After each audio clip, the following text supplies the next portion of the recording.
Hello, YouTube. Once again, we are back live with the biggest news yet to come out of DC fandom. We're talking about, of course, the long-awaited, much-teased first real trailer. I guess we had an early look, but I mean, this is a full teaser trailer for Zack Snyder's cut of Justice League, which it was announced a few months ago, right as we launched this channel, actually, would be coming to HBO Max next year. There was a panel that was hosted by Zack Snyder himself, with some questions asked by fans from members of the cast of the movie, including Ray Fisher, Gal Gadot, Ben Affleck, Henry Cavill, so many people joining in, as well as some discussions that Zack Snyder himself had with fans, some of the fans behind the Release the Snyder Cut movement. And I did a video about this right when it was first announced, about things I got wrong about this cut, the fact that I said it would never come out. It is coming out. Before we get into the trailer itself, there were a few details that people had been wondering about that Zack Snyder confirmed in his panel. He said, first and foremost, that it will originally be distributed, at least at first, as 4 one-hour parts on HBO Max, so in 4 separate parts, but that, and I believe it is, once those parts have been released, it will be made available to watch as one continuous film, one continuous 4-hour film. And he also said this has been a big question for so many fans worldwide. And with DC fandom being focused on those fans worldwide, this was a question that it was good to have answered. There is hopefully an international distribution deal that will be worked out. He said it is being worked on. So if you are in a territory overseas where HBO Max is not available, they are working on a distribution deal that would make the Snyder Cut available in your country. What form that will take, theatrical, streaming, we don't know yet. There's still a lot to be worked out. Also to be worked out, if there is going to be any kind of theatrical event, if there are going to be theaters open at that time, that's the least of our worries right now. But we are getting some more details. Of course, the thing that most people want to see and want to talk about is what we saw in the trailer itself. So let's go through some of the key images and a lot of the takeaways that I had as I break down this trailer. A little bit of history as far as my thoughts on the films. I have not been the biggest fan of Zack Snyder's DCEU films to date. However, I always come in with an open mind, and I think that this is largely what we expected from the trailer, which is very much in keeping with his previous vision of these heroes and of this world. Although there were some things that hit me a little bit differently as well that we're going to talk about. But of course, one of the first images we see, and one of the things that was very famously not in the final cut of Justice League, even though Zack Snyder did get solo directorial credit, was Darkseid. And they put him right up front and center. We know that Darkseid is in the film. I think, there have been some breakdowns that have been released that are supposedly what the film is going to be, what was cut, what Zack Snyder's vision was, particularly when it looked like this vision was never going to see the light of day. So, whether you've read those reports or not, but it is part of this grander theme that Zack Snyder had for this story and for these characters. And that was honestly one of the problems I had with the version of Justice League that we got, was that for a culmination of so many movies, it felt kind of small. This is not that movie. This movie obviously is thinking on a much grander scale, a much larger scale, and that starts with Darkseid and what he is bringing to the world, to the Justice League themselves, only pieces of which we've seen. Obviously, a lot of destruction and death.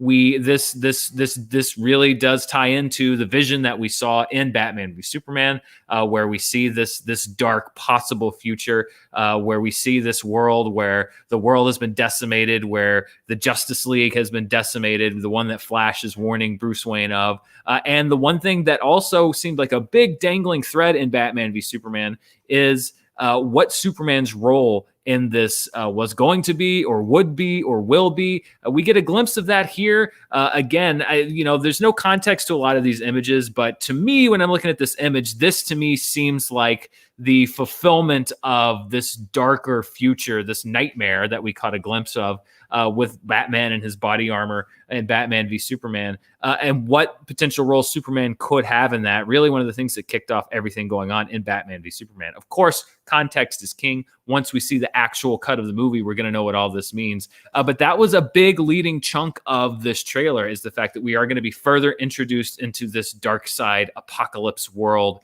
and what that means for our characters. One thing that Zack Snyder also mentioned was that there were two characters that you're going to see a lot more of and a lot of different things about in this film. And again, if you read the differences between what we got and what was originally envisioned, then you know that one of those characters is the Flash.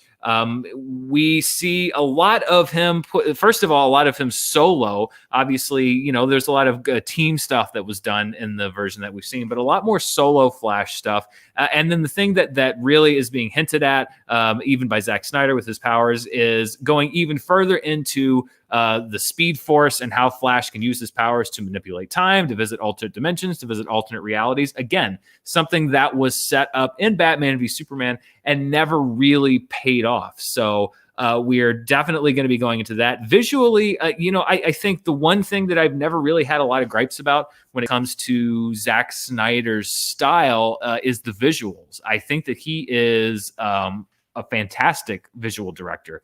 And so the visuals in this trailer, I thought, were really striking, particularly when you look at something like this, if this is, the Speed Force, how he visualizes that, this idea of almost worlds and reality shattering beneath the Flash as he runs through the universe. I think that this has the potential to be something really cool. We see more Flash stuff. Obviously, now this is a shot that we had seen in the very, very first trailer for Justice League, the Flash inside a store of some kind, shattering glass. And then we catch our first glimpse of a character that was eliminated completely, which is Iris West, from the film itself. Ties into this other image that we'd already seen. And this is what this trailer did, is, we saw a lot of images that had been seen in that first Justice League trailer that were not in the final film, almost to reestablish those images, to get fans excited about what they're going to see. So obviously a lot more Flash. The other character, and this was set up by Ray Fisher and Zack Snyder himself, is that we are going to delve even deeper into Cyborg. Of course, we've seen this shot of Cyborg playing football in the first Justice League trailer. One thing they thought was very interesting was the choice, and perhaps it was stylistic, perhaps it's because, there may be some effects work still to do, to present this in a 4:3 format. Obviously, this movie was not shot 4:3, but the trailer was presented 4:3. I'd be curious to know the reasoning behind that. Like I said, if there is effects work that still needs to be done, obviously you can do some of it perhaps and crop around the side. Or again, perhaps Zack Snyder wants to just go for that different effect.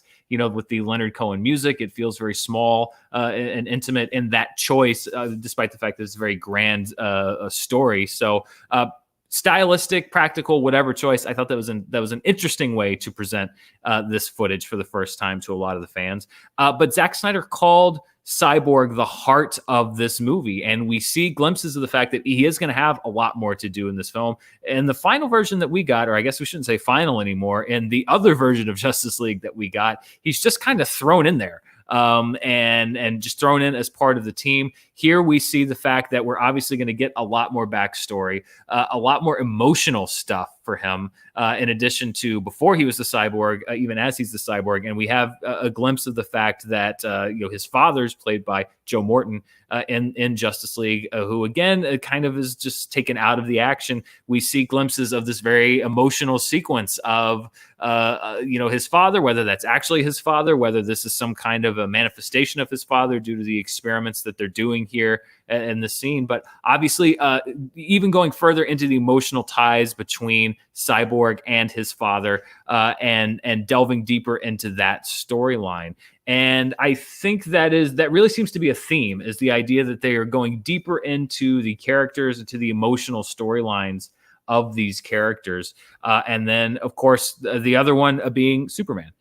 We see several shots of the black suit Superman. As a matter of fact, the only shot that we see of Superman in the classic blue and red suit, the one that's on my shirt, is in this apocalypse or Darkseid flash back or flash forward or alternate dimension, whatever you want to call it.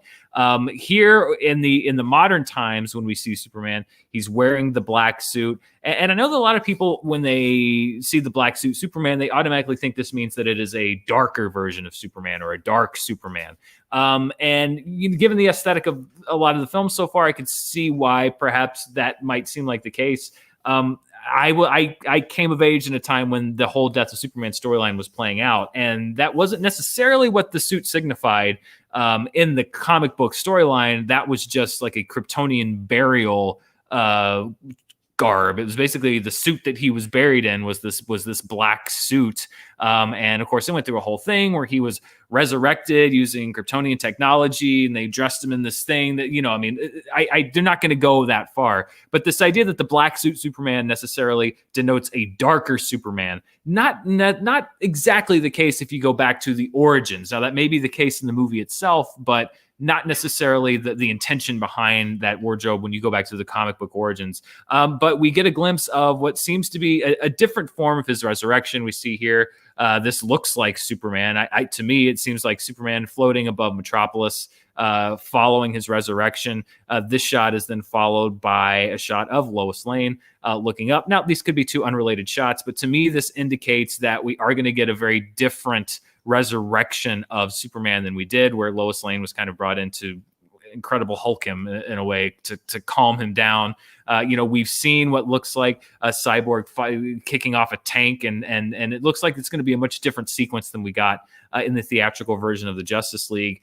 This is kind of an extra look or an alternate take at a scene that we got in the version that hit theaters, where we have Lois and we have Martha Kent in a reunion. So this is not, I don't think that this idea that Superman is going to be evil or Superman is going to be super dark, I don't necessarily think that's the case, but it does appear to me that we're not going to get the blue and red suited Superman in that final fight, because here we see, in this sequence, or this still from what looks like, Superman and Steppenwolf facing off in a much less red environment here. He's still donning the black suit. So it looks like this movie is going to turn away from what the Justice League did, the previous version of Justice League did, which is by the end of the film, you have this traditional Superman, this comic book, 1930s Superman, as the cat walks around. She's very excited by all of this that's happened today. I honestly, I'm curious to see where it goes. I mean, my favorite thing about the version of Justice League that we did get was the fact that by the end of this, we had arrived at the Superman that had gone literally to hell and back, and that arrived on the other end with a new lease on life, with a renewed appreciation for life. We may well end up at that same spot here. But I will say, and I think when Justice League came out, I was honestly so kind of there's been so much that had gone into it. I think I kind of just threw my hands up and said whatever by the time Justice League came out. That I have a much more negative view on the film now, as I've seen it a few more times. But I will say one of the things I did like was that journey of Superman in the film. So we'll see where this film takes Superman. I do like more in this version of the film, just from what I've seen already, what appears to be this version of Steppenwolf. I really was not a fan of Steppenwolf in the Justice League version that hit theaters. I just felt that it was cartoony. It looked cheap. It looked like it came out of a movie made in like 2006, 2007, and not a good one either. So I'm already a bigger fan of the version of Steppenwolf that we have here, that we've glimpsed here in this film. And then, as I mentioned, there were a few other shots notable. Of course, we had this shot. This is another shot that was from the original Justice League trailer of Bruce Wayne kind of contemplating this hologram of Superman, that sets up the fact that we may be visiting some of the, even though we touched on a little bit, the regretfulness of Bruce Wayne, that he in a way helped to kick off this turn of events where we now have a world without a Superman. We have this shot of Diana. And again, this was a beat that they hit in the theatrical version, where this was a distress signal sent from Themyscira to the world of man. But again, we'll see. It looks like we're going to get into a little bit more of that, tying Diana back to her roots and the consequences of the actions that are happening across different worlds as they try to collect these, if that's even the same plot. I mean, really, it's almost a new movie at this point. Do the mother boxes play into the same way? Are they more of a plot device? We don't know at this point. And then we have this, something that really struck me, because again, like I said, I have felt that Man of Steel and Batman v Superman to me were they felt very nihilistic to me. They felt like very nihilistic films. And there was a moment at the end of this film, of this trailer, I'm sorry, with Ben Affleck, where the Flash says, "We don't know how many demons this guy has fought. What if he's beaten them all?" And this idea of Batman saying, like, "Well, I don't care how many demons and how many hells he's fought. He's never fought us, and he's never fought us together." I love that. That's a great sentiment. And again, it shows you that that journey of Bruce Wayne, that journey of Batman going from, I have to wipe out this super powerful being, because if there's even a 1% chance he's going to destroy the earth, then we have to take it as a certainty that he will. And so he has to go to this idea that super powerful beings, if we fight together, are going to be what saves this planet. I like that journey. And when you look at this group shot, again, this doesn't look like a group of people that hate each other. This looks like the Justice League. This looks like the Justice League together. So, when you look at the other films in the series, I think even on my part, there is this instinct to kind of say, like, well, here we go. It's going to be another slog, another just overly dark take on these heroes, and et cetera, et cetera. And maybe that may prove to be true, but from what I've seen, this does look like it's going to advance the story of these characters in a way that is more tonally consistent, let's say, with the other films. And the idea of it being 4 hours long, maybe it is going to be a slog. Maybe it is. But maybe it won't be. And as I do think that you can reevaluate things over time. And I don't think that my opinions on the other films, the first two films that Zack Snyder has done in the series, are going to change that dramatically. However, I also think that once you see the big picture, or at least the whole picture of what somebody was trying to do and the story they were trying to tell, I do think that it can recontextualize what came before it.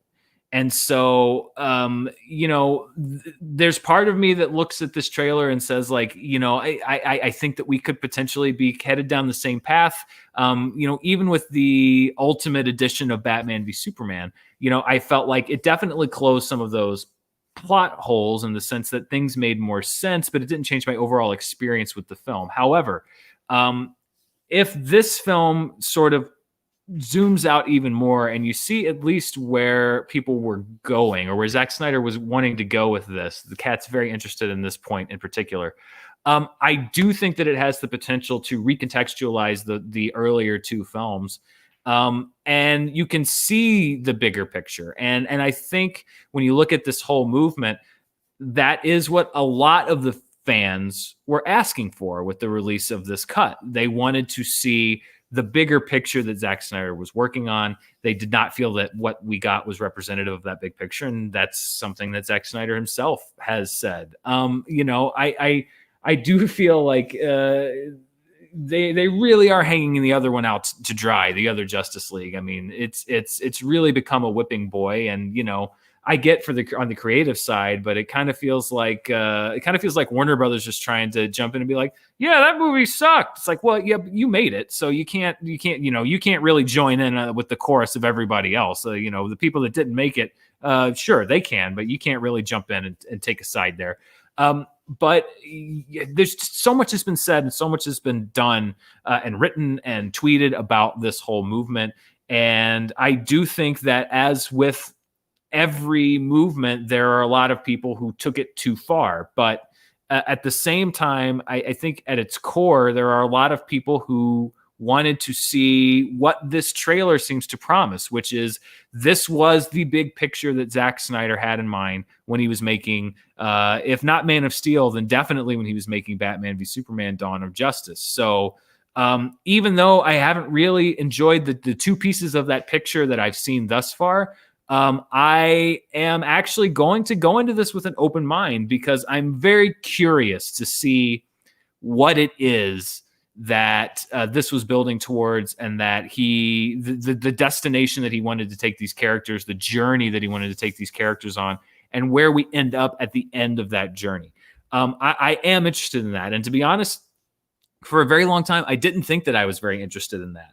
I am won over by the passion of Zack Snyder to want to share this vision. I'm won over by the passion of a lot of his cast to want to share this vision, and the persistence to share this vision. So it is a vision I'm interested in seeing. It's a vision I'm looking forward to seeing. I can't necessarily say I am going to love it, but I am coming into it with an open mind, and it has actually intrigued me. And I think that, again, as I said with the other trailers we've seen so far, if the job of this DC fandom event is to get people on board or to get people intrigued or interested in their movies, they've done really well so far.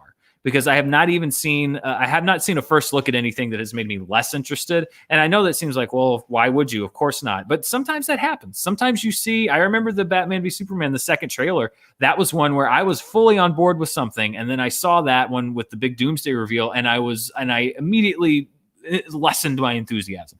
That has not happened with anything they've done here today. And same goes to the Snyder Cut. I'm very interested in what is coming up. And I will be tuning in next year as this unfolds over 4 parts to see what he has in store.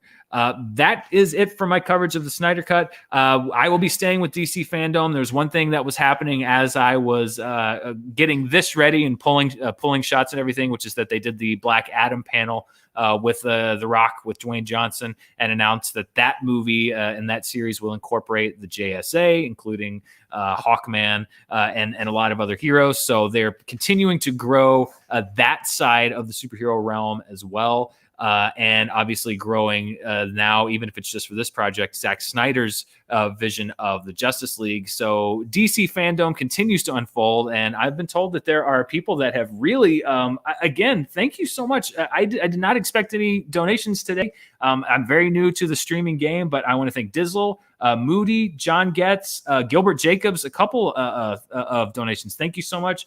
Simon Revsbeck, Mike T54, that's awesome. You sound like the best Star Wars droid. Matt Chapman, Ferris Muthana, Alex Coles, NPE94, and Onyx Girl 17. Thank you so much. Unexpected. Thank you. Stay tuned. I will be going live one more time today, because in about an hour and a half, DC Fandom will be wrapping up its live portion with a look at The Batman from Matt Reeves and Robert Pattinson. So stay tuned. I'll be breaking that down. Batman's my favorite, so I'm excited for a look there. What did you think of the Justice League sneak peek that we got? Let me know down there in the comments. And please be sure to like, share, subscribe, hit that bell so you know when I'm going to go live, not just with further announcements from DC Fandom, but also with things like box office charts, with reviews and everything else as movies start coming out again, as box office starts happening again. I really appreciate everybody watching today. Thank you to everyone who donated. That was so unexpected and wonderful. And stay tuned for one more video today as we break down The Batman from Matt Reeves. Thanks for watching, everybody, and I'll see you soon.